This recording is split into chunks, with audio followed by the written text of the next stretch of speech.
Kéronos, en grec ancien, ça veut dire foudre. Mais comme on a déjà fait une émission sur la foudre, cette fois-ci on va s'intéresser à l'Observatoire Kéronos, l'organisme français dédié aux orages et aux tornades. Emmanuel Vézelec et Pierre Mailleux sont ses deux fondateurs. Ils ont accepté de me recevoir chez eux, dans le Grand Nord, enfin du côté de l'île, pour qu'on jette un œil sur les stats de l'année 2019, tout en dissertant sur la climatologie des orages en général. On parle également du fonctionnement de Kéronos et des mini-tornades. C'est parti pour le 3e épisode de 6000 de Cape.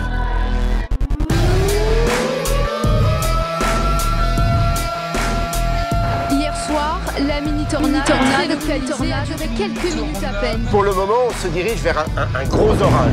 Un orage littéralement coincé dans un nuage. This is an extremely dangerous tornado with complete devastation likely. C'est 6000 de Cape. Bonjour à tous, bienvenue sur ce 3e épisode de 6000 de Cape.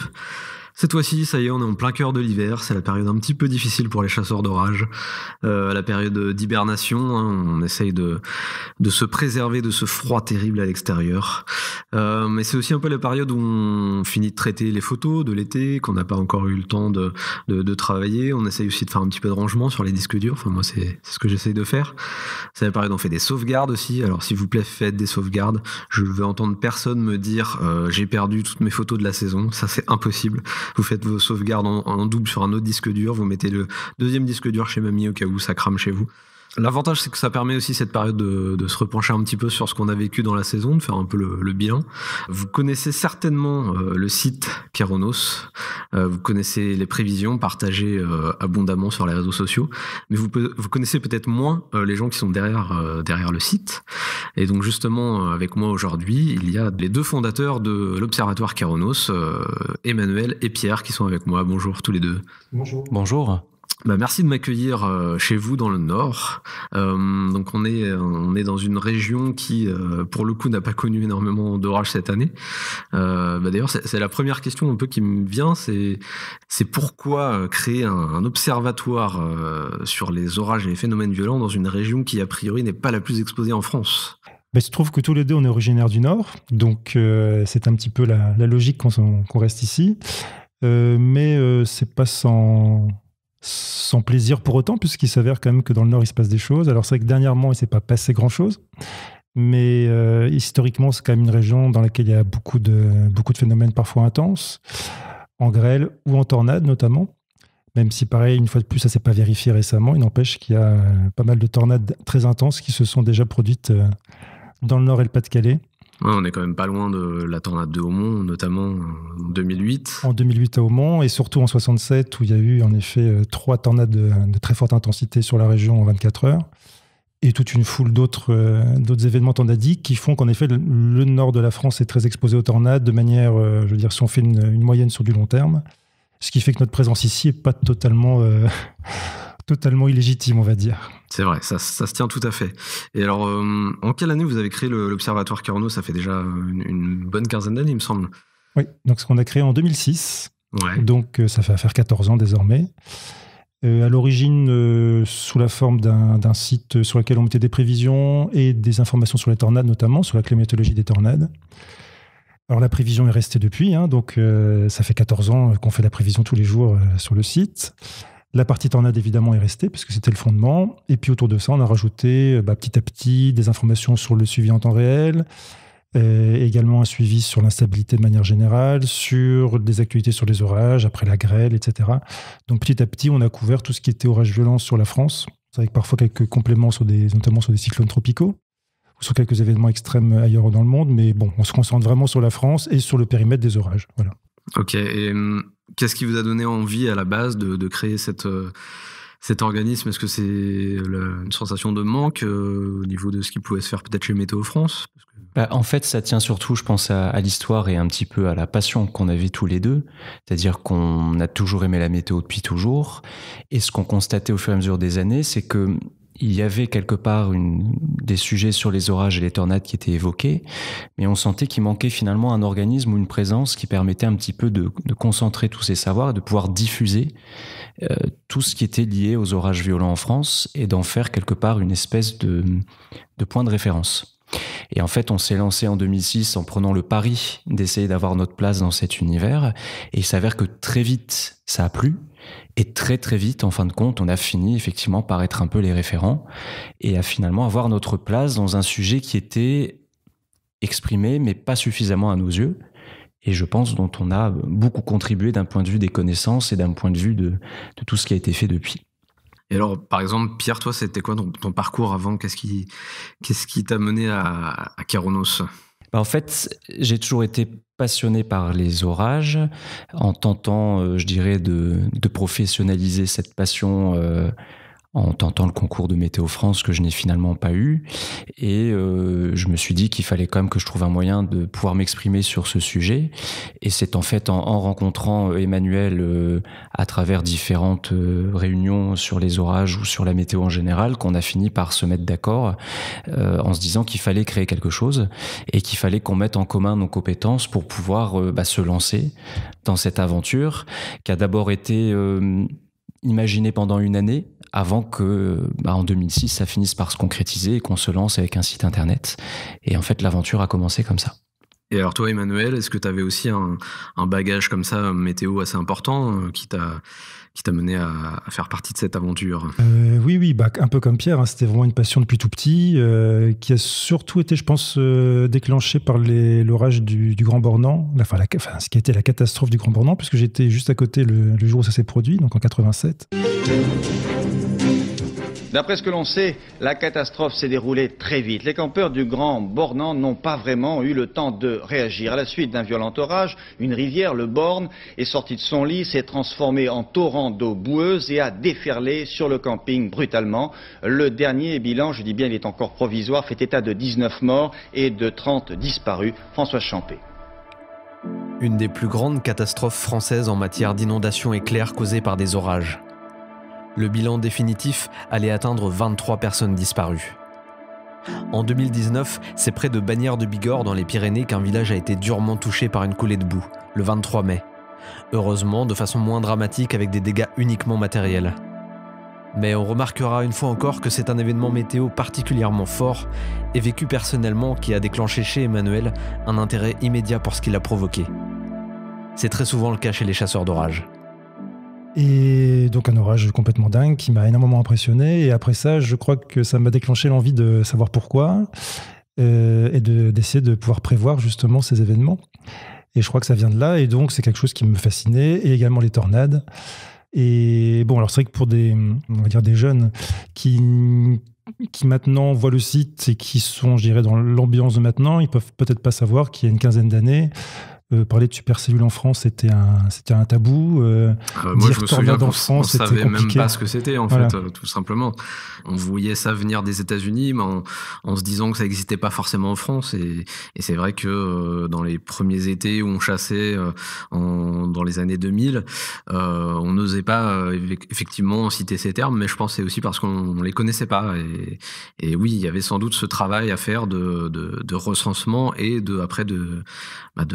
d'éducation et d'apprentissage de ce que c'était et du fait que ça existait en France. Ouais. Oui, d'autant que ce qu'on remarque, c'est que en France, culturellement parlant et historiquement parlant, les tornades ont toujours intéressé les scientifiques. Il y avait déjà des comptes rendus qui étaient faits dessus dès le XVIIe siècle où ils employaient une terminologie tout à fait adéquate. Et il y a eu cette montée en puissance de la connaissance et de la compréhension des tornades au XIXe, avec un premier recensement qui a été fait à peu près au milieu de ce siècle-là. Ce travail s'est poursuivi indépendamment des deux conflits mondiaux, mais surtout le XXe siècle. Et ce qu'on a constaté, c'est qu'à la toute fin du XXe, il y a commencé à avoir un retrait sur le sujet. Peut-être moins de gens passionnés à ce moment-là, peut-être une médiatisation qui a changé. Et je pense qu'on est arrivé au moment où il fallait quelque part redonner une impulsion à tout ce qui avait été fait par les ancêtres et par ceux qui nous avaient précédés, pour quelque part remettre le sujet au goût du jour, le moderniser, apporter la connaissance aussi des Américains qui avaient été très contributeurs sur les décennies qui précédaient, et pour adapter finalement leur connaissance du sujet sur le territoire français. Et je pense conscience que la période était la bonne pour pouvoir prendre notre place et redonner, je dirais, apporter une pédagogie et une vraie connaissance sur le sujet. Du coup, vous avez quand même eu une période d'observation de ce qui s'était fait avant et de ce que vous alliez pouvoir peut-être utiliser, agréger dans vos activités après, c'est ça ? Oui, alors notamment pour la partie recensement, qui est celle qui me concerne plus, c'est que effectivement l'idée c'est d'avoir une base de données qui soit la plus complète possible, et elle s'appuie forcément sur des recherches historiques, sur des travaux déjà effectués et sur de propres recherches personnelles par la presse, par des publications scientifiques pour retrouver des cas non connus à ce jour. Et pour la partie qui intéresse davantage Emmanuel, c'est aussi tout un historique lié notamment aux situations atmosphériques et aux analyses des situations atmosphériques qui peuvent être maintenant faites depuis plusieurs décennies et qui permettent d'apporter des statistiques encore plus abouties, notamment sur des indicateurs de type instabilité ou tout ce qui est nécessaire pour la compréhension des orages en général.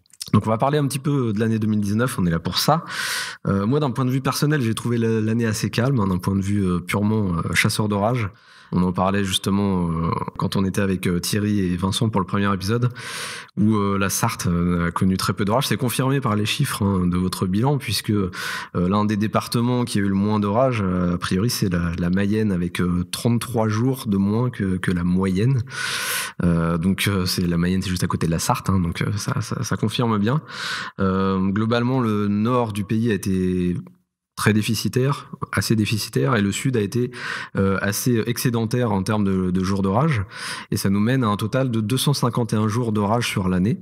Donc au niveau climatique, c'est quand même une année assez dans la moyenne, un peu moins d'orage dans le nord, un peu plus dans le sud. C'est tout à fait ça, en effet, une année qui est globalement dans la moyenne des 10 dernières années, c'est aussi qu'il faut prendre en compte. Là, on a un historique de 10 ans sur le nombre de jours d'orage en France tel qu'on les calcule nous-mêmes. En sachant que les 10 dernières années, en termes d'instabilité, sont quand même nettement au-dessus de l'instabilité moyenne des décennies qui ont précédé. À quelques années spécifiques près, qui elles aussi ont pu être très instables dans le passé, mais bon, là on sort d'une décennie qui était très instable, et donc on est dans la moyenne, mais on va dire une moyenne qui est haute par rapport à la climatologie très long terme sur les orages en France. Et il s'avère qu'en effet, l'an dernier, il y a des régions qui ont été un petit peu oubliées. En effet, toute la moitié nord de la France a été globalement peu concernée par les orages, alors qu'il y a eu des situations particulièrement répétées sur le sud, et notamment durant l'été, c'est-à-dire juin, juillet, jusqu'au début août, sur le centre-est, centre massif central et le nord des Alpes. La région Aquitaine aussi, qui était assez régulièrement concernée, surtout sa partie centrale. Et après, en effet, l'automne a été assez actif sur les régions méditerranéennes. Alors, ce qui est assez intéressant, c'est que finalement, là où il y a eu pas forcément un gros déficit d'orage, à savoir le quart nord-ouest, il y a eu quand même des situations orageuses, mais qui ont été très très peu intenses pour le coup. Donc il y a un gros déficit d'orage fort sur le quart nord-ouest. À l'inverse, le quart nord-est a quand même eu quelques orages violents, mais en fréquence des orages, là, pour le coup, c'est très inférieur à la normale. Et alors justement, cette notion d'orage fort dont tu parles, ça c'est intéressant parce que ça veut dire que vous avez été obligé de mettre en place des seuils pour quantifier cette différence entre orage classique, orage fort, orage violent. Est-ce que vous pouvez m'expliquer comment vous avez procédé pour faire ça ? De quel seuil vous êtes parti ? Des choses qui existaient déjà, ou alors est-ce que c'est des choses que vous avez créées vous-même ? On s'est inspiré de ce qui se fait aux États-Unis. À savoir qu'en effet, rapidement, on s'est rendu compte qu'on ne pouvait pas simplement prévoir les orages sans en même temps prévoir leur intensité, parce que c'est quand même une composante très importante du phénomène. Et donc, les Américains avaient, dans leur... ont des seuils, on définit des seuils pour la grêle et pour les rafales de vent, à savoir au-dessus de 80 km/h et au-dessus de grêlons de 2 cm, ils parlent de severe storm, donc d'orages forts ou violents. Nous, on a retenu l'intitulé fort.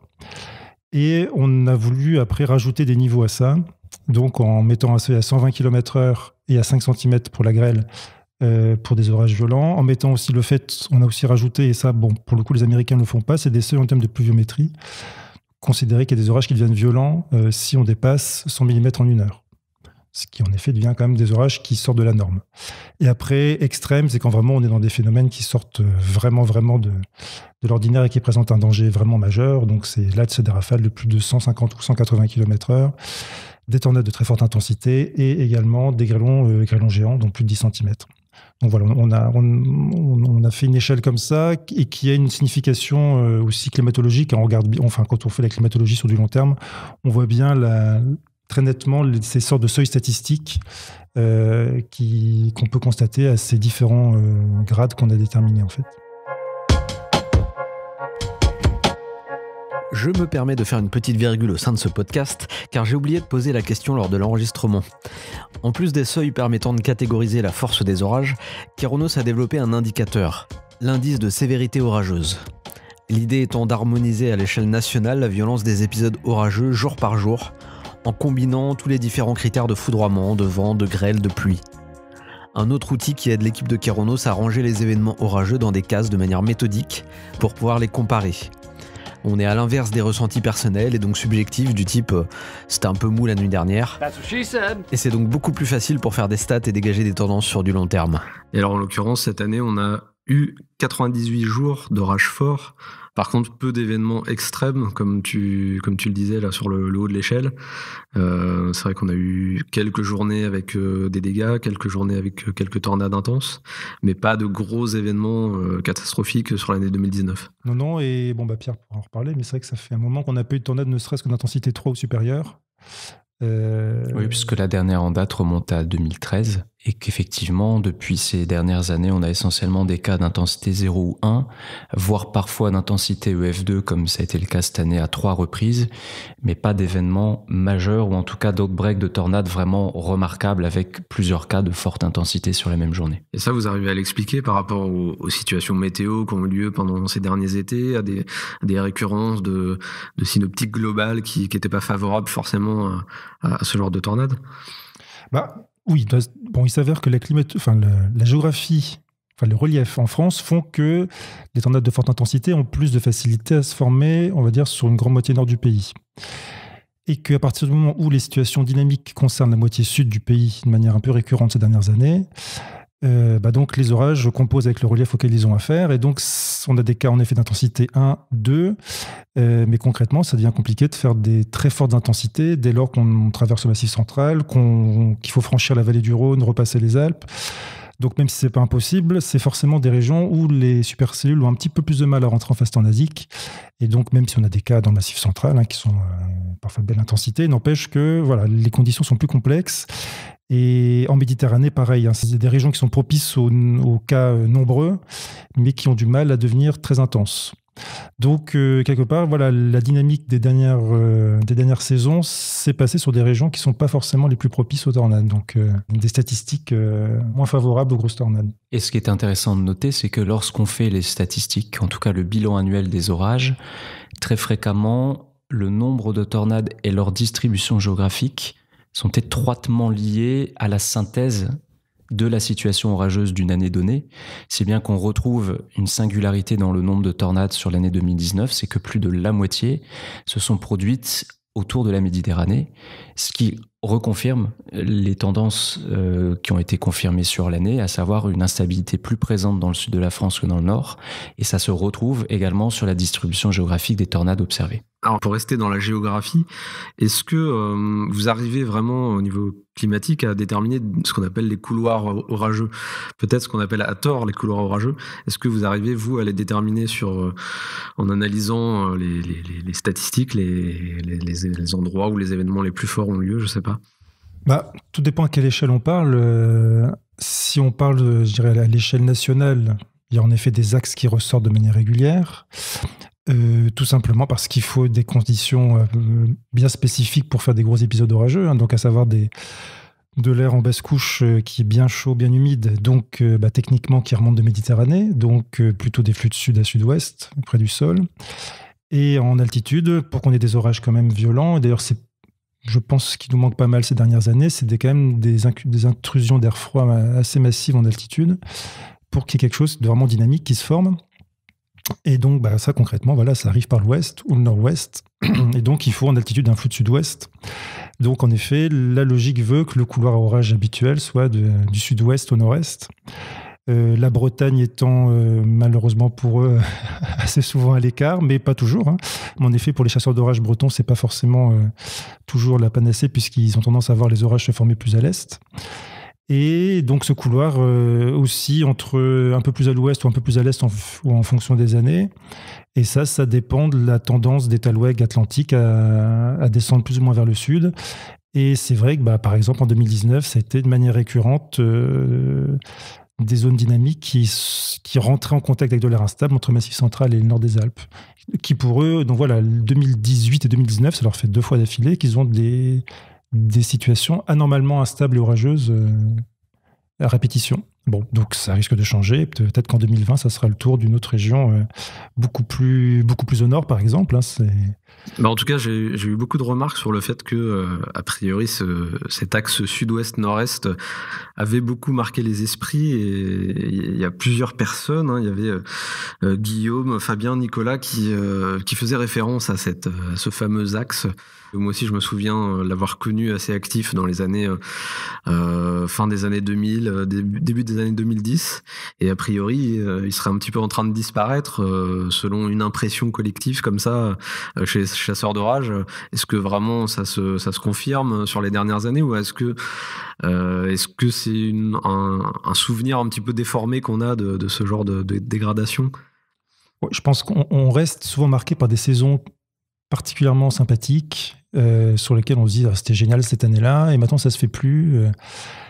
C'est un peu le syndrome du c'était mieux avant. Quoi. Voilà, je pense quand même. Donc, alors après, il y a des cas objectifs, c'est-à-dire que par exemple, si on regarde le nord de la France que nous on côtoie de près, il s'avère qu'en effet les dernières saisons ont été particulièrement médiocres. Bon, parce que de fait, il y a moins d'instabilité que d'habitude sur le nord de la France, parce que les situations s'y prêtent moins et bon, on prend notre mal en patience, on sait que ça reviendra.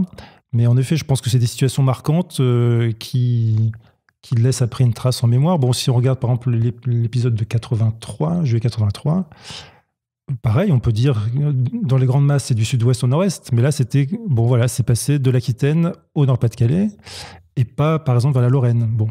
Et donc, voilà, c'est toujours pareil, on a un couloir sud-ouest-nord-est qui aussi d'ouest en est. Voilà, ouais. Et donc, en 83, les Lorrains se seraient arrachés les cheveux. Et bon, voilà. Mais ils ont été servis à d'autres reprises, comme l'année suivante, en 84. Donc, Et comme tu disais, donc ça fait quelques années que le Nord n'est pas très bien servi. Est-ce que vous remarquez qu'effectivement, à chaque fois, les données statistiques fonctionnent par groupe d'années, peut-être ? Il y a des récurrences qui se font, enfin des cycles qui se font sur quelques années ? Oui, ce qui est incontestable, c'est que la situation de la France n'est jamais la même d'une année sur l'autre. Et ce qu'on remarque, c'est que sur des cycles de plusieurs années, voire parfois même presque d'une décennie entière, certaines parties du territoire se retrouvent plus instables que leur propre moyenne, quand d'autres, à l'inverse, ont un déficit orageux qui est significatif. Et je pense que pour beaucoup de chasseurs qui ont globalement nos âges, on va dire qu'en gros qui ont la trentaine et un peu plus, et qui ont connu la décennie des années 90 en matière de chasse sur la moitié nord, on peut être considéré en ces temps-là que c'était la normale. Et or, il s'avère que cette décennie-là pour la moitié nord est la plus instable des 50 ou 60 dernières années. Si bien que si on prenait pour argent comptant cette période-là, on ne peut qu'être déçu de ce que l'on vit depuis les dernières années. Et à l'inverse, pour les régions du Midi, qui depuis quelques années sont plutôt bien servies, on a plutôt le sentiment qu'en ce moment, ils vivent une période, en tout cas, qui est très intense et qui peut tout à fait s'arrêter ou diminuer dans les années à venir. Ouais, c'est vachement intéressant de rappeler ça parce que c'est une manière de dire que la climato, oui, c'est sur des longues périodes et que effectivement, il faut pas se contenter de souvenirs de 2-3 années successives pour dégager une tendance météo d'une région et se dire que ça va tout le temps être comme ça. Et c'est vrai que comme je disais juste avant, il y a ce côté c'était mieux avant qui est un petit peu le fait qu'on fantasme un peu dans nos souvenirs de la beauté de ces orages qu'on a vus quand on était plus jeune. Figurez-vous que cette tendance humaine naturelle et inconsciente a été théorisée par bien des spécialistes. Les neuropsychologues vous le diront, on a tendance à garder uniquement en tête les vagues souvenirs agréables de notre passé et à occulter les moments plus insignifiants ou négatifs. Du coup, il suffit sans doute de se souvenir de 2 ou 3 grosses soirées d'orage en folie entre le sud-ouest et le nord-est du pays pour avoir l'impression que c'était le quotidien de nos étés d'antan. Face à ce souvenir un peu idéalisé, c'est facile d'être déçu par le vide parfois du grand couloir orageux. Et alors tout à l'heure, vous me parliez aussi d'instabilité. une année moins instable que d'autres sur le nord, mais par contre, à l'échelle du pays, on est quand même sur une année particulièrement instable, la 8e depuis 1948, si je ne m'abuse. C'est ça. Ça colle bien avec ce podcast, 6000 de Cape. Pourtant, le nombre d'orages, quant à lui, a été dans la moyenne à peu près. Donc, c'est intéressant ce paradoxe. Qu'est-ce que ça veut dire exactement ? Est-ce qu'on a trop de chaleur, donc de l'instabilité, mais qui se concrétise pas forcément en orage ? C'est un peu ça l'idée ? Oui, c'est tout à fait ça. Notamment les jours de très forte chaleur, on a de l'instabilité latente qui est présente, mais qui ne donne rien. Et donc, en effet, on a des périodes chaudes, instables, sans orage, et qui, en effet, font augmenter l'instabilité moyenne annuelle en France, mais qui, pour autant, ne font pas augmenter le nombre de jours d'orage. Donc, c'est tout à fait lié à ça, en fait. Et ça a été le cas, d'ailleurs, sur les dernières années, avec des étés quand même très chauds, en général. Ouais. Donc, c'est peut-être ça aussi qui explique cette sensation, au niveau des chasseurs d'orage, d'avoir des orages peut-être un peu plus décevants, car moins alimentés en humidité, forcément plus de chaleur égale souvent un air plus sec. Et donc, ça explique sans doute ces orages un peu moins intéressants d'un point de vue purement chasseur d'orage, mais je ne sais pas si c'est le cas aussi d'un point de vue phénomène dangereux et extrême. Oui, si on prend le cas d'Aumont notamment. Tout à fait, oui. D'un point de vue des tornades, c'est tout à fait évident. C'est qu'en tout cas, les cas passés nous rappellent que ça n'est pas toujours durant des fortes chaleurs qu'on a les phénomènes les plus violents. Et effectivement, Emmanuel vient de le dire, la tornade de Aumont, par exemple, du 3 août 2008, s'est formée un jour où les températures au sol étaient autour de 22 degrés dans la région, le plafond était bas, le ciel était nuageux, et pour quelqu'un qui n'a même pas vraiment de connaissances météorologiques, personne ne pouvait presque imaginer ce qui allait se passer le soir même, parce que la journée paraissait en tout cas tout à fait anodine. Et à l'inverse, les records de chaleur l'ont rappelé en 2019. Ça n'est pas parce qu'on a eu des journées de canicule extrême que le nombre d'orages forts ou de tornades a suivi ce constat, puisqu'au contraire, les tornades ont globalement été très déficitaires cette année sur les régions du Nord, qui ont pourtant connu des records de chaleur. C'est un moyen aussi de rappeler que l'instabilité, ça ne fait pas tout, et que voilà, la première erreur de jeunesse peut-être qu'on a pu avoir nous-mêmes au début, c'était de regarder ces cartes d'instabilité qui devenaient violettes et de se dire « waouh, ça va être la folie, ça va péter ». Mais en fait, non, pas forcément. Il y a plein d'autres choses qui rentrent en compte et qu'il faut analyser aussi avant de voir si la situation orageuse va vraiment s'avérer intéressante. Effectivement, et pour s'en convaincre, quand on regarde par exemple l'évolution notamment des tornades de forte intensité sur les 70 dernières années, on s'aperçoit que durant la décennie des années 60, qui est la plus froide en France, en fait, depuis l'observation, météo systématique des années 40, est une décennie qui est marquée par un très grand nombre de cas de tornades de forte intensité, inégalé jusqu'à présent et qu'on n'a toujours pas revécu depuis. Il y avait en moyenne une tornade d'intensité 3 ou supérieure chaque année durant les années 60, et certaines années, il y en avait 3 à 4. Alors, oserais-je aller jusqu'à faire le raccourci comme quoi le réchauffement climatique pourrait donc avoir un impact, pourrait amoindrir le potentiel de tornade ? On ne peut pas passer à une conclusion comme ça. Oui, bien sûr, c'est un raccourci très... Par contre, ce qui est sûr, c'est que ce n'est pas le réchauffement climatique qui est totalement corrélé à une augmentation des risques orageux sévères en France. Ça, en tout cas, les décennies récentes nous montrent que ce n'est pas le cas. Oui. Voilà. Après, est-ce que ça amoindrit ? C'est pas dit du tout. Mais est-ce que une année chaude veut dire plein d'orages violents et plein de tornades ? Manifestement, non. Non, et c'est pour ça qu'on prend volontairement, et parfois par provocation, l'exemple de cette décennie des années 60, c'est que si des contre-exemples en tout cas montrent que des années froides peuvent être tornadiques, c'est qu'en tout cas la température n'est pas la seule raison qui pourrait en tout cas déterminer un nombre de cas de tornades ou une intensité des cas de tornades, et plus généralement une intensité des événements orageux. Et que par conséquent, comme en tout cas on peut avoir des exemples qui montrent le contraire, on ne peut pas être catégorique dans la réponse. Et alors cette année, on est donc sur un total de 20 tornades répertoriées, c'est ça ? Et avec quelques cas qui sont encore en suspens. il me semble.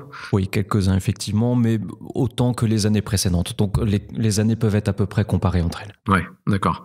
Donc ça montre bien que, contrairement à un commentaire qu'on voit très souvent sur les publications, sur les réseaux sociaux aussi, concernant en général les tornades. La fin du monde se rapproche, à en croire l'horloge de l'apocalypse qui affiche désormais 100 secondes avant minuit. On n'a pas forcément d'augmentation de ce phénomène sur les dernières années. Non.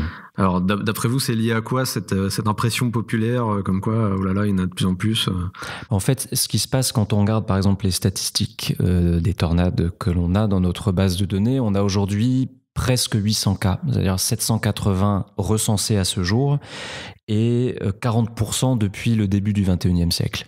Donc on comprend bien que d'un point de vue purement statistique, on a une forte augmentation sur les 15 dernières années, mais qui ne trouve pas d'explication uniquement climatologique. C'est aussi lié au fait que le phénomène de tornade s'est énormément démocratisé, que beaucoup de gens s'intéressent maintenant au sujet, et qu'on a surtout des technologies qui permettent aujourd'hui de plus facilement les filmer, les observer et surtout les partager sur les réseaux sociaux. Donc quelque part, la climatologie a été abondée ces dernières années d'énormément de cas qui seraient passés à la trappe il y a 30 ans, et qui aujourd'hui sont rendus publics et sont désormais dans nos bases de données. Donc, cette impression, elle est liée à la diffusion de l'information et au fait qu'aujourd'hui, il y a énormément de moyens de pouvoir en parler qui donnent l'impression qu'il y en a plus qu'avant. C'est d'ailleurs pour ça aussi que nous, au niveau statistique, on s'intéresse tout particulièrement aux intensités 2 et supérieures, parce que c'est celles qui, de tout temps, ont été les mieux couvertes, y compris par la presse écrite, il y a plusieurs décennies, voire plusieurs siècles. Donc, ces cas-là, c'est ceux sur lesquels on a quelque part la meilleure visibilité sur du long terme. Alors qu'en effet, comme le dit Pierre, les cas les plus faibles, c'est ceux qui remontent le plus actuellement, mais qui n'ont pas de signification particulière, finalement, sur un plan statistique. Et si effectivement, par exemple, on prend les tornades d'intensité EF3 ou supérieure et qu'on fait une comparaison sur les 200 dernières années, on a déjà des cycles qui apparaissent et surtout pas d'augmentation de leur nombre. Il y a des blocs d'années où il y en a plus, il y a des blocs d'années où il y en a moins, mais en tout cas, il n'y a pas d'augmentation spectaculaire. On a même plutôt tendance à avoir, sur les 15 dernières années, un repli des phénomènes de forte intensité. Alors que vous devez, à contrario, avoir de plus en plus de reports, j'imagine, des gens qui maintenant connaissent via votre site, qui apprennent le fait juste que ça peut exister et qui donc lèvent plus souvent le nez au ciel et ont peut-être tendance à confondre quelques fractus avec quelques tubas. Alors je dis pas ça pour dénigrer ces gens, hein, c'est normal, c'est quand on n'a pas l'expérience, voilà. Mais est-ce que pour vous aussi, c'est compliqué de filtrer ces témoignages qui doivent être de plus en plus nombreux peut-être ? Oui, il y en a beaucoup, et puis aussi des choses qui sont intéressantes, à savoir des cas de figure qui étaient peu documentés avant, de fait, et qui maintenant, par l'abondance des vidéos, nous permettent de les découvrir de manière un peu plus fréquente. C'est des phénomènes tourbillonnaires qui ne sont pas pour autant des tornades, vraiment, je veux dire, au sens strict. Ouais. Donc plutôt des conséquences de cisaillement qui font que des phénomènes tourbillonnaires qui se créent de manière périphérique, transitoirement dans un orage, en bordure de courant descendant, donc qui se rapproche de ce que les Américains appellent des Gusnado. Donc ça, c'est des choses en France qui avant étaient très peu documentées, et là on en a de plus en plus régulièrement par le fait qu'il y a de plus en plus de chasseurs quand même qui sont bien équipés, qui permettent de filmer des choses qu'on voyait très peu avant. Donc dans le lot de tout ça, il y a des choses qui sont très intéressantes et qui donnent aussi beaucoup à réfléchir sur quand est-ce que commence une tornade et quand est-ce que s'arrête une tornade. De toute façon, une grosse partie du cœur de votre activité, c'est d'arriver à différencier tous ces phénomènes venteux entre eux, que les médias ont tendance à réunir sous ce fameux terme de mini-tornade qui a tendance à énerver beaucoup les passionnés. J'y ai fait un petit clin d'œil dans le générique, d'ailleurs, vous pourrez écouter attentivement et me dire si vous l'avez trouvé. Moi, je trouve on jette la pierre assez facilement à ces gens qui, malheureusement, pour eux, ne connaissent pas le phénomène en détail. Donc, c'est un petit peu normal qu'ils cherchent juste un moyen de nommer ce qu'ils ne comprennent pas. Mais vous, votre mission, en quelque sorte, c'est d'arriver à faire comprendre que sous ce terme un petit peu fourre-tout, il se passe plein de choses différentes. Bah oui, et d'ailleurs, c'est quand même... c'est des phénomènes qui sont complexes à détricoter. Même pour vous. Même pour nous. Il y a des cas où on ne peut même pas se déterminer. D'où le fait qu'il y a encore des potentiels cas de tornades sur 2019 qui ne sont pas... De fait, c'est des cas qu'on n'enquête pas. Voilà, quand on enquête, je pense que jusqu'à maintenant, on a toujours réussi à déterminer ce que c'était.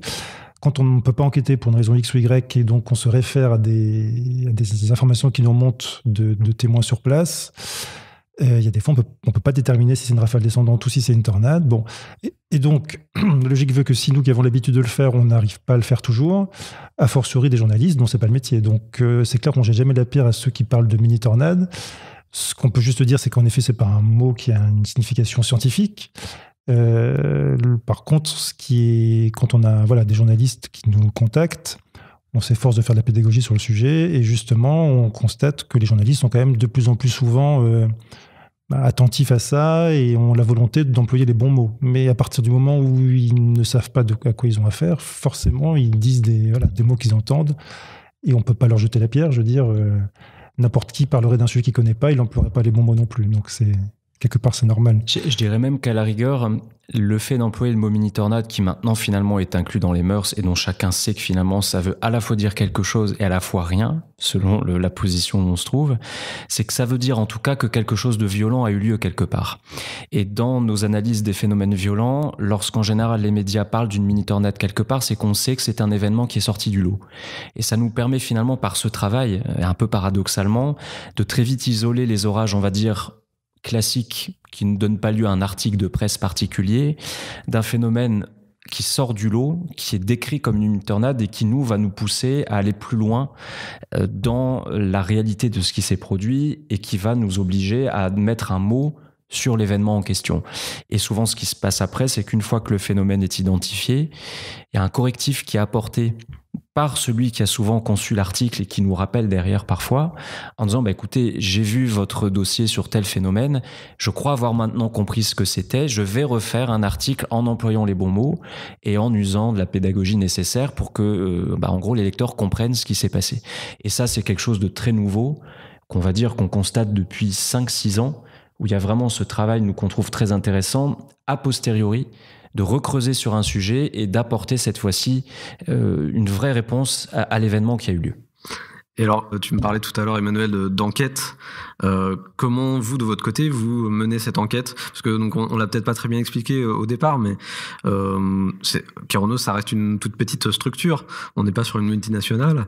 Vous fonctionnez comment d'ailleurs dans l'équipe qui s'occupe de quoi ? Combien vous êtes pour gérer un petit peu tout ça ? Alors, on va dire qu'on se répartit un peu les tâches. Toute personne qui consulte le site verra que, grosso modo, il y a une partie qui est plus prévision, une partie qui est plus climatologie et recensement. On est de fait 3 à s'en occuper, un peu les responsables de ça. Hein. Donc, il y a Pierre qui, lui, s'occupe en particulier du recensement. C'est vraiment son domaine, donc c'est lui qui pilote ça. Il y a David qui, lui, s'occupe plus particulièrement de la partie prévision et également d'un certain nombre d'actualités. Et moi, pour ma part, je fais un peu de tout. Davantage de prévision quand même. C'est un peu mon dada depuis toujours. Mais bon, j'enquête aussi sur tous les cas de tornades sur lesquels on se déplace.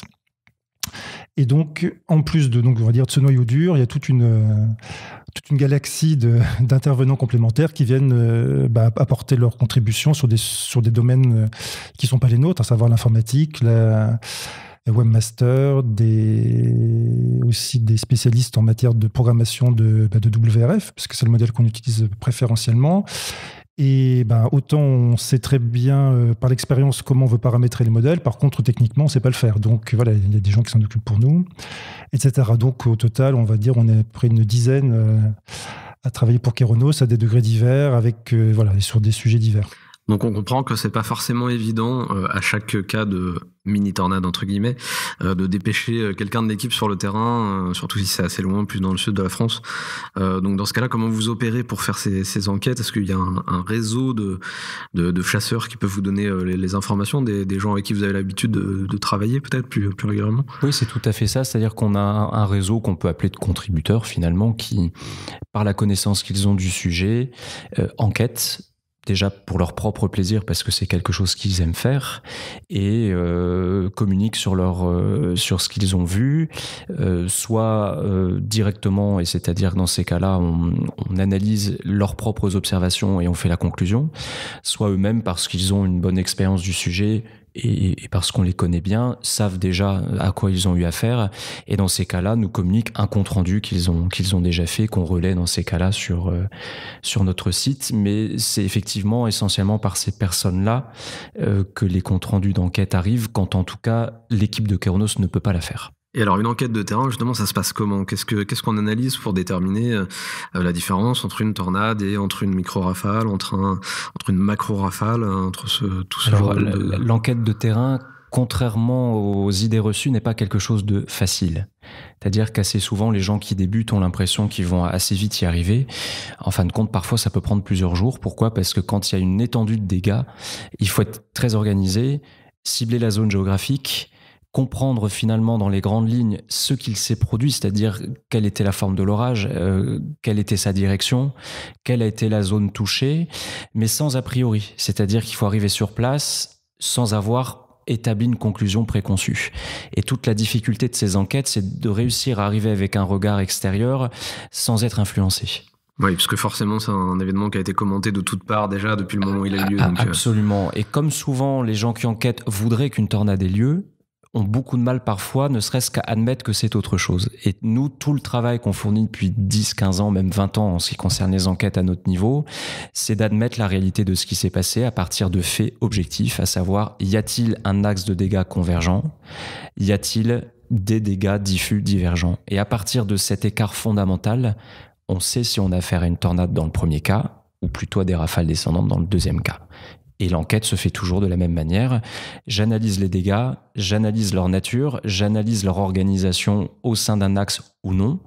Et en fonction de ce qui est observé, pointé sur une carte et analysé après coup, je suis capable de conclure.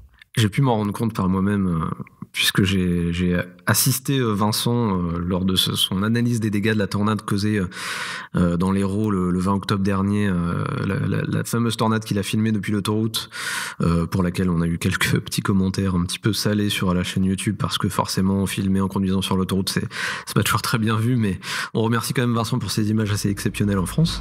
Ouh là là, ça touche le sol, ça y est, tornade, elle va traverser l'autoroute. Elle a traversé l'autoroute.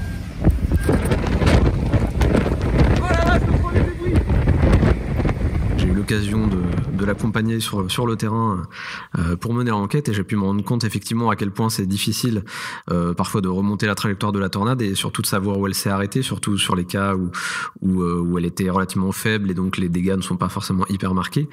Et puis on a des problèmes d'accès évidemment par les routes ou les chemins qui sont pas toujours praticables, ou les propriétés privées qui nous empêchent d'accéder. Donc c'est vrai que c'est un travail très minutieux et très long. Sur 2019, est-ce qu'il y a des cas qui sont encore comme ça en suspens dont tu peux me parler pour voir si peut-être des gens qui habitent dans le coin ont d'autres informations que vous n'auriez pas eues, je sais pas.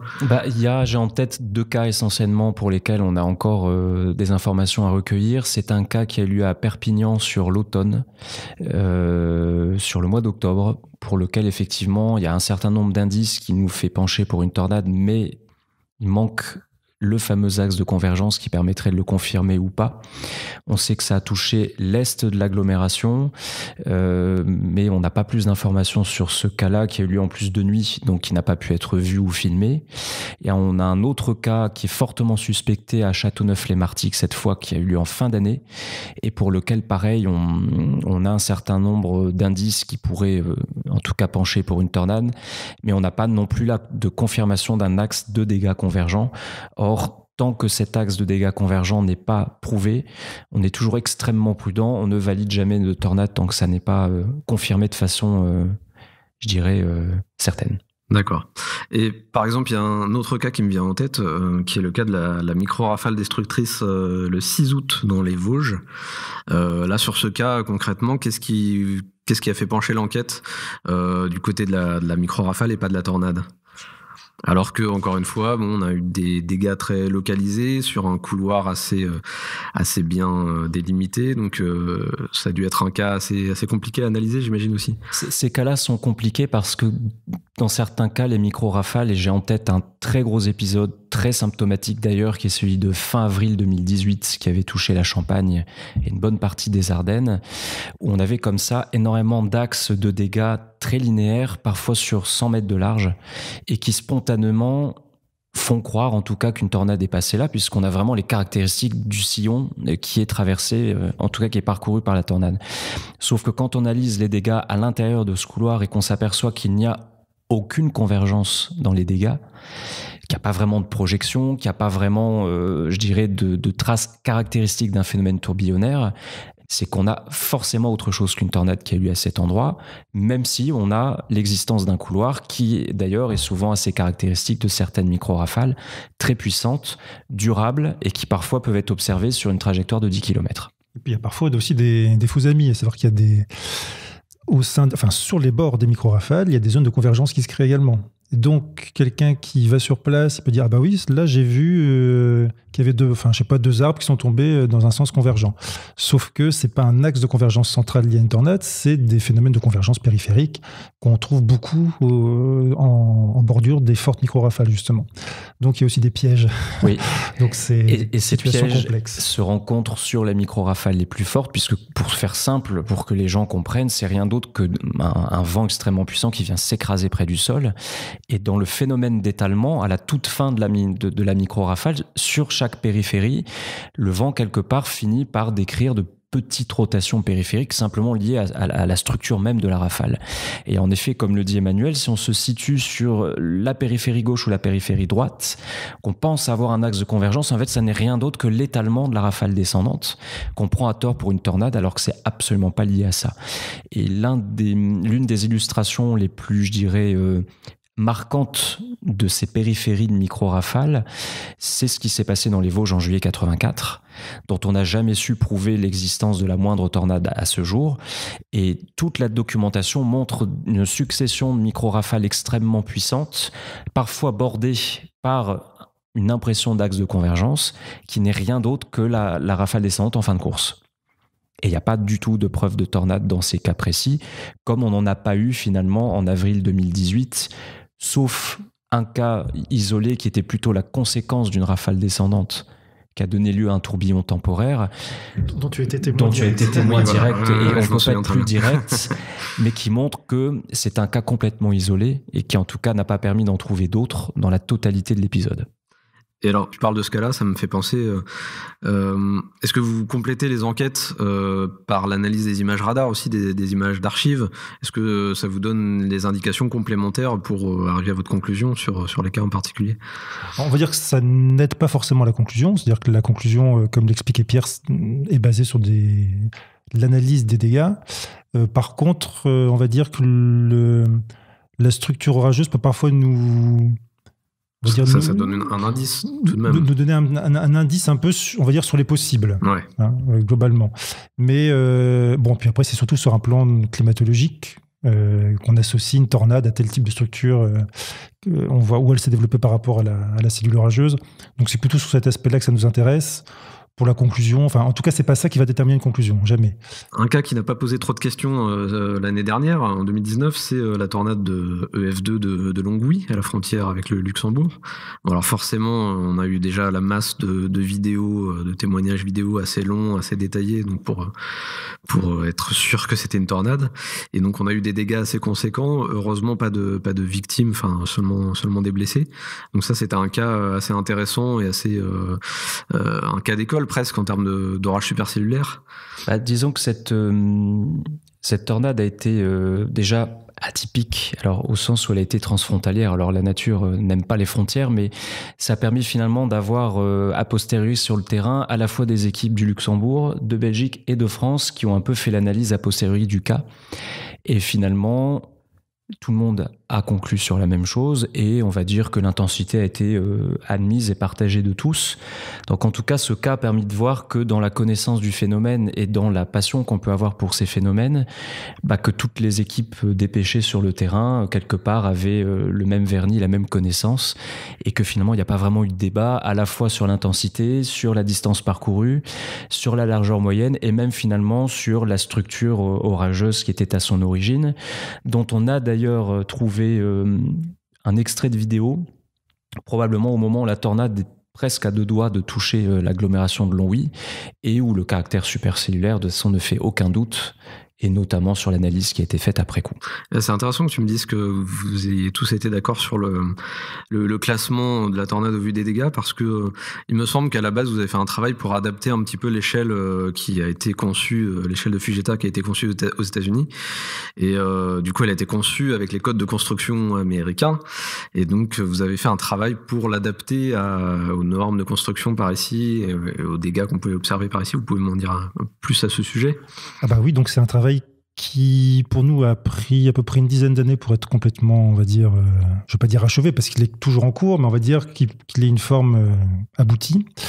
Parce qu'en effet, l'échelle de Fujita originelle a rapidement déjà posé problème déjà aux Américains eux-mêmes, et j'irais bizarrement moins en Europe. C'est-à-dire que c'était adopté comme ça, sans plus de critiques.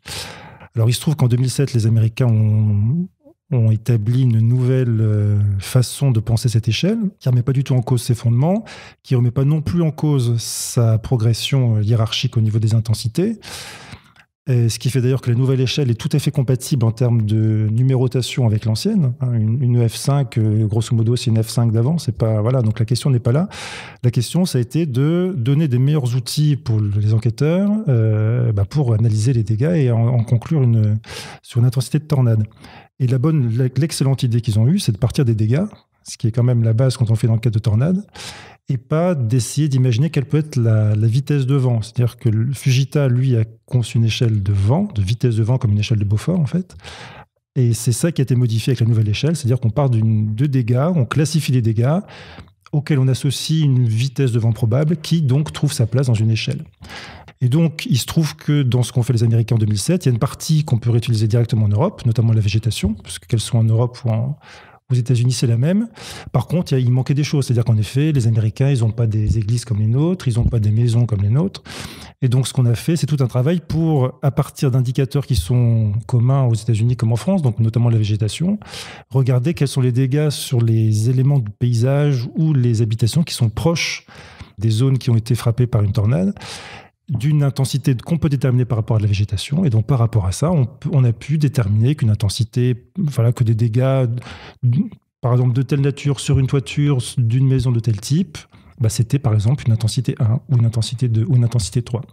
Et donc, c'est en effet ce travail d'adaptation qu'on a amorcé en 2009, qu'on a présenté une première fois à la conférence européenne sur les orages en 2011, et qu'on a achevé totalement en 2016. Et donc, on a fait une publication sur le sujet. Et on continue forcément à travailler dessus sur des aspects nouveaux. Par exemple, le comportement d'une tornade sur une éolienne, c'est quelque chose qu'on ne connaît pas trop. Sur les nouveaux modes de construction, genre BBC avec des toits plats et très peu de fenêtres, pareil, c'est des choses il n'y a pas eu beaucoup de tornades sur ce type de bâtiment. Donc, c'est des choses qui méritent encore d'être étudiées. Mais en tout cas, la base est là, oui. Alors vous avez partagé ça au niveau européen auprès de vos collègues. Il existe des organismes à peu près dans tous les pays qui ressemblent à Keraunos ou pas? Alors vraiment comme nous, je ne pense pas. Après, il y a le SSL donc qui essaie de rassembler un petit peu les différentes bonnes volontés européennes. Petite précision, le SSL, c'est le laboratoire européen des orages violents, qui fédère les travaux de recherche et les bases de données à l'échelle du continent. Voilà, on peut reprendre. Eux qui, sur ce sujet, n'ont pas du tout une autre optique, à savoir qu'ils étaient hostiles à cette approche EF. Donc, ils sont restés sur l'échelle F. Et là, ils viennent de réfléchir à une sorte d'alternative qui serait l'échelle IF, où il y a un petit peu de Fujita, un petit peu de EF, un petit peu... Bon, donc ils essaient de trouver une alternative. L'échelle IF, c'est pour International Fujita Scale. On ne se moque pas de l'accent, s'il vous plaît. La principale différence avec l'échelle EF, c'est de ne plus considérer les bâtiments en rapport à leur fonction principale, tels que des commerces, des écoles, des maisons, etc., mais plutôt à leur degré de résistance, puisqu'une école, par exemple, en Europe, n'a pas les mêmes normes de construction que, disons, en Asie. Je vous mets un lien dans la description du podcast vers un document PDF plus complet de l'ESSL, car après ça devient rapidement très technique.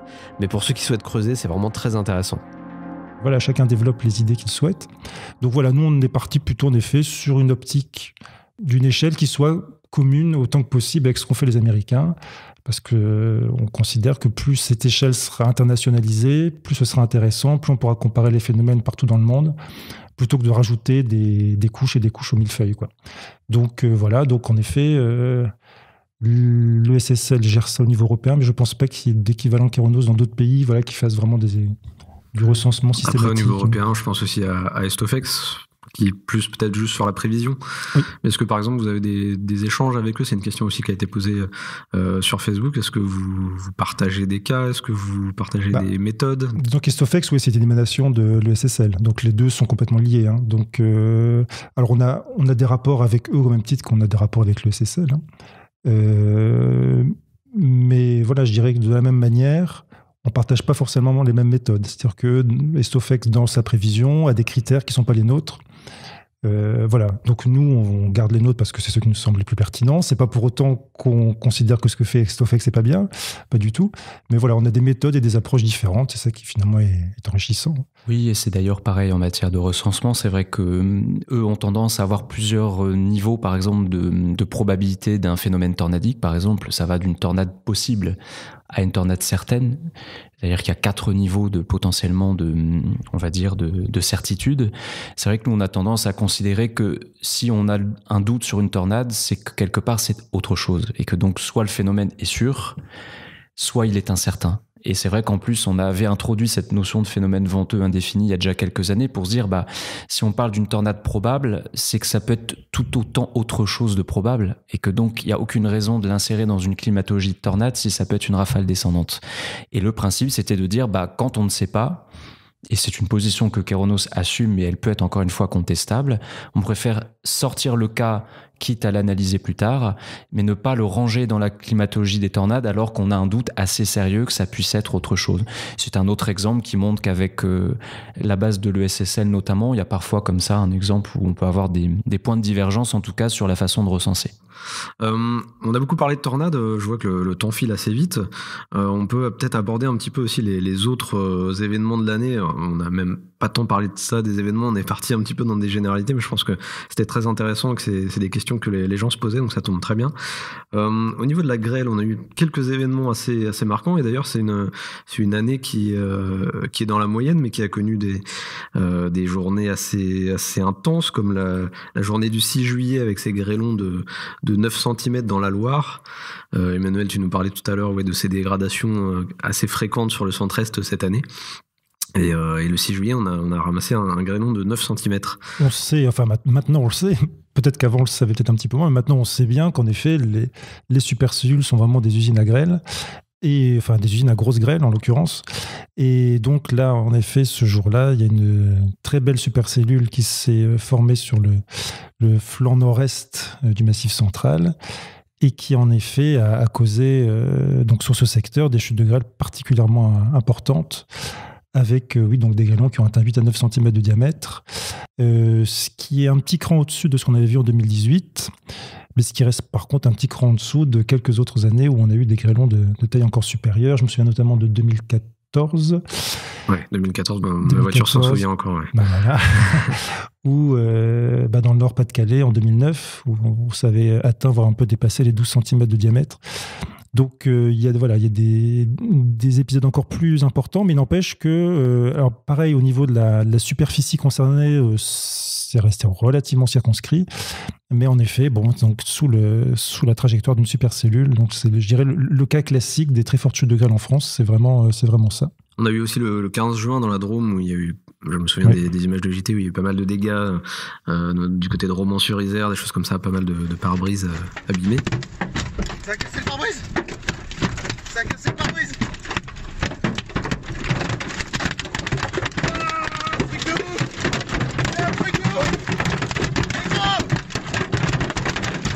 Et vous avez réussi à déterminer que le pic de l'activité gréligène en France se situait entre mai et juin, donc a priori sur le début de la saison orageuse. Comment vous expliquez ça ? Il s'avère quand même que la grêle est favorisée par deux choses. D'une part, la grêle n'aime pas trop les environnements trop humides. Donc si à l'étage moyen, donc on va dire entre 2 et 5 km d'altitude, il y a un peu trop d'humidité, la grêle va avoir tendance à être peut-être plus nombreuse, mais en plus petite taille. Donc ça c'est le premier point, donc ce qui implique que les masses d'air très tropicalisées, très humides qu'on a tendance à avoir plutôt en juillet-août, c'est généralement, même s'il y a des contre-exemples, mais c'est généralement un peu moins propice à la grêle. Et le deuxième élément qui est parfois un peu lié au précédent, c'est que la grêle est favorisée par des forts contrastes quand même thermiques entre, toujours un peu dans la même épaisseur, entre 2 et 5 km d'altitude. Parce que c'est dans cette épaisseur-là que la convection, si elle est très intense, et donc s'il y a une très forte instabilité, on va dire dans la moitié basse de l'atmosphère, que la grêle va avoir le plus tendance à grossir. Et donc, la présence d'air froid en altitude, c'est quand même encore plutôt mai-juin, juillet-août, ça devient plus compliqué. Donc, c'est pour ça qu'en effet, ça explique que statistiquement, c'est plutôt sur mai-juin qu'on a les plus fortes chutes de grêle en France, encore un petit peu début juillet. Et souvent, on constate qu'à partir du 15 juillet, ça devient un peu plus des orages davantage pluvieux et moins régulièrement grêleux. Comment aborder la thématique de la grêle sans toucher un mot des systèmes déployés dans certaines régions pour tenter de la combattre ? Pour rappel, il existe 2 types de méthodes employées principalement par les agriculteurs. La première méthode, la plus ancienne, c'est le canon anti-grêle. Dès la fin du 19e siècle, on utilisait déjà ces grands cônes de plusieurs mètres de haut, censés diffuser vers le nuage d'orage une onde de choc, résultat d'une explosion à la base du canon. Cette onde devait perturber le processus de formation de la grêle en fragilisant ses embryons.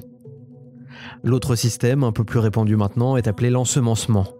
À l'aide d'une fusée ou d'un ballon météo, on va tenter de relâcher au sein du nuage des particules de sel hygroscopique ou d'iodure d'argent. En gros, des poussières supplémentaires qui vont constituer plus de supports sur lesquels former des grêlons. Il y aura donc plus de grêlons, mais ils seront plus petits, théoriquement. Parce qu'en clair, aucune étude scientifique n'a pu prouver l'efficacité de ces systèmes pour l'instant. Faudra que je fasse un épisode spécial sur la grêle, mais j'ai tout de même voulu demander leur avis à Emmanuel et à Pierre à propos de ces armes anti-grêle. Nous, c'est quelque chose qu'on ne suit pas particulièrement, donc on est plus en prévision plutôt qu'en prévention. Donc, en l'occurrence, oui, on n'a pas trop de données, en tout cas pour ce qui nous concerne sur le sujet. C'est pas un sujet qu'on suit, en fait. Non. Et ce qui ressort derrière tout ça, c'est de rappeler que souvent, les régions dans lesquelles il y a un enjeu économique très fort, et ces régions notamment sont concernées par les vignobles ou par des cultures sensibles, ont de tout temps souhaité éviter la grêle. Et que quelque part, sans qu'on formule une réponse sur le fonctionnement des canons ou autres, c'est que au fond, on aimerait que la grêle ne survienne pas et qu'on trouve tous les moyens possibles pour éviter les dégâts. Et je pense que c'est cette culture de la crainte qui fait qu'aussi, plus particulièrement dans cette région, on parle beaucoup des canons à grêle ou de l'ensemencement, dont on ne parle pas du tout sur le nord parce qu'on a moins de cultures à risque et qu'on a statistiquement moins d'orages régulièrement que là-bas. Et je pense que c'est cette culture-là qui fait que ça leur appartient plus qu'à nous finalement et qu'on n'a pas vraiment d'études sur ce sujet parce qu'on n'est pas directement concerné. Et alors par contre, Emmanuel, tu me parlais de cette différence entre prévision et prévention. Est-ce que de par les prévisions très détaillées que vous faites, vous êtes sollicité par des collectivités qui ont envie justement de ce côté prévention en rapport aux prévisions que vous pouvez fournir ? Ah oui, si. En effet, l'aspect prévision intéresse beaucoup. On a fait plein de domaines économiques qui sont quand même fortement impactés par les orages et qui, quand ils ont une information d'une forte probabilité d'un événement qui peut être sévère, en effet, eux ont leur propre procédure de prévention, voilà, et qui leur permettent de mettre en sécurité ce qui doit l'être, à la mesure de ce qui est possible, parce que malheureusement, parfois, il y a pas grand-chose à faire, ou alors les événements sont trop violents et dépassent la prévention qui en a été faite. On peut peut-être penser au cas des inondations, particulièrement pour ce côté un peu inévitable en quelque sorte. La Méditerranée a été assez concernée en fin de saison, un peu plus que sur les dernières saisons qui étaient un peu plus calmes. Comment ça se fait qu'il y a eu cette récurrence d'épisodes méditerranéens entre octobre et novembre assez fort cette année ? Je crois qu'il y avait une Méditerranée très chaude cette année. Oui, alors ça peut jouer ou pas, c'est toujours pareil. C'est-à-dire que la Méditerranée chaude donne un meilleur réservoir de pluie par ricochet. Mais encore faut-il que le déclencheur arrive. Bon, il s'est trouvé qu'en effet, là, sur l'automne, il y a eu plusieurs situations qui étaient propices donc à la survenue d'épisodes méditerranéens. Et en effet, qui ont été pour le coup bien alimentés, parce qu'en effet, qui dit mer chaude dit une évaporation plus importante, et donc la masse d'air qui arrive notamment près des Cévennes se retrouve avec un taux d'humidité qui est encore plus important, et ce qui déclenche une instabilité latente plus importante, etc. Donc après, tout ça fait un peu boule de neige. Et donc en effet, ils ont eu une bonne convergence entre un fort réservoir d'instabilité et une dynamique d'altitude qui s'est présentée à plusieurs reprises sur la zone. Ouais. Et donc ces épisodes méditerranéens, c'est quelque chose de tellement spécifique que vous avez décidé d'en faire des bulletins de prévision axés sur cette zone-là. À quel moment vous avez pris cette décision et pourquoi ? Alors, quand, je ne sais plus. Ça doit faire une dizaine d'années. Petite dizaine, je dirais 2010, enfin une dizaine d'années, ça doit faire une dizaine d'années.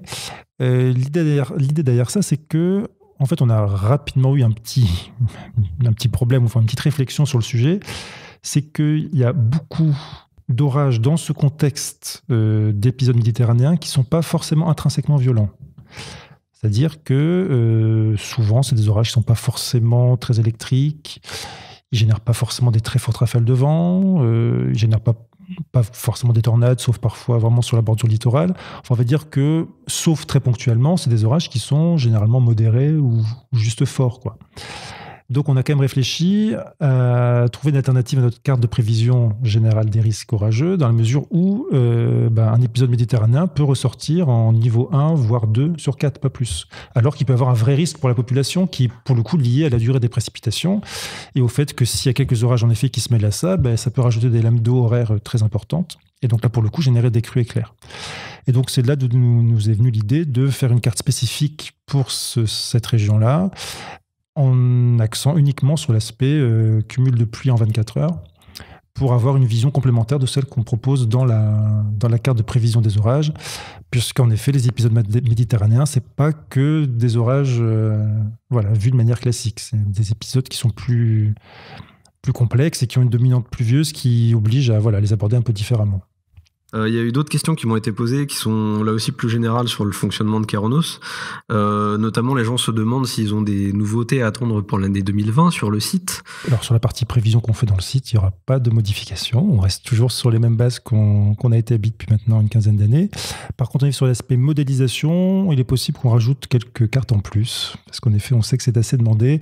C'est toujours un sujet un petit peu compliqué, parce qu'on est subventionné par personne, donc on est uniquement sur fonds privés, et donc il faut évidemment qu'on ait un minimum de ressources financières qui forcément sont liées à des prestations qu'on fait et qui forcément nous obligent à ne pas pouvoir donner tout ce qu'on a, parce que sinon on se coupe une jambe, et donc Keraunos disparaîtrait par la même occasion. Donc on est toujours un peu sur le fil rouge entre ce qu'on donne et ce qu'on donne pas.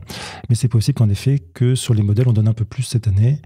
Après, d'autres nouveautés, c'est pas des... Alors il est probable que la carte interactive en temps réel sur laquelle on met un certain nombre toutes les heures et des informations qui arrivent sur l'instabilité, tout ça, soit pareil agrémenté d'indicateurs en plus.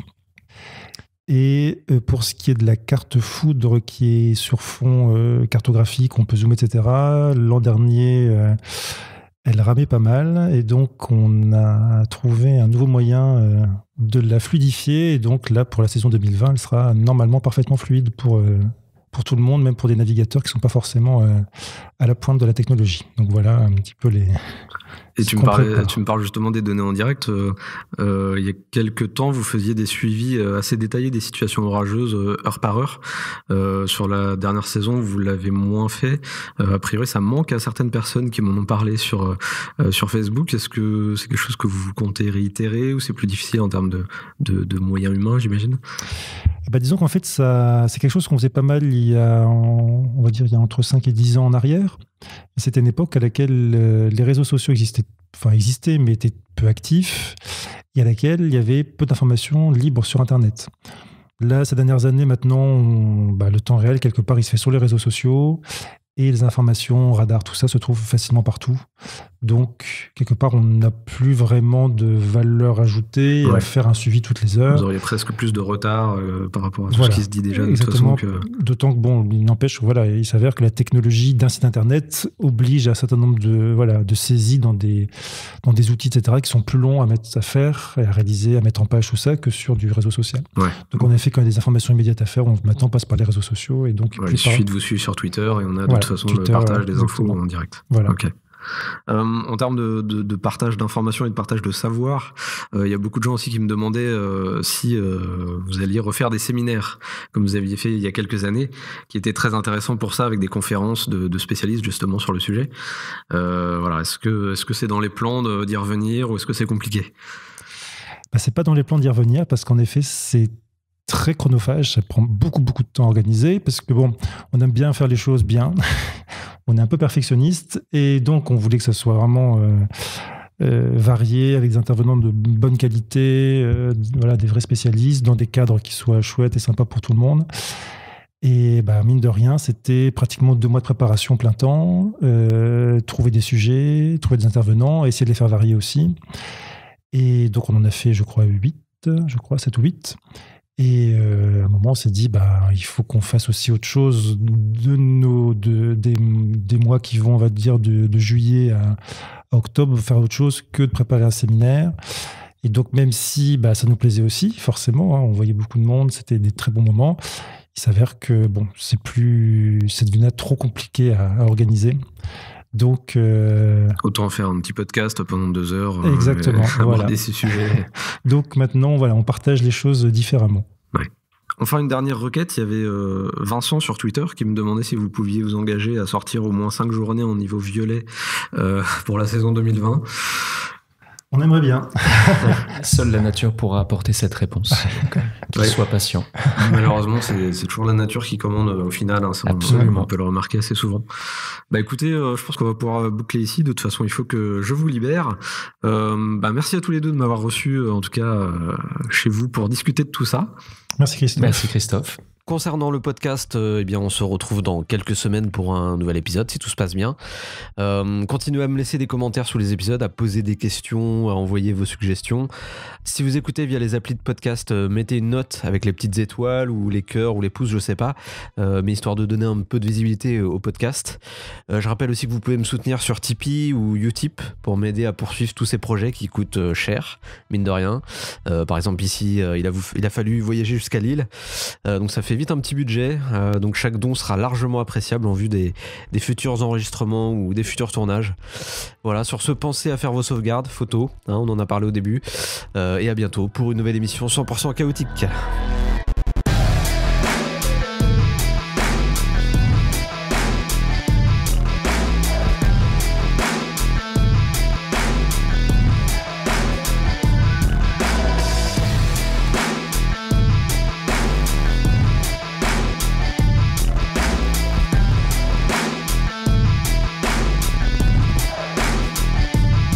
C'est 6000 de Cape.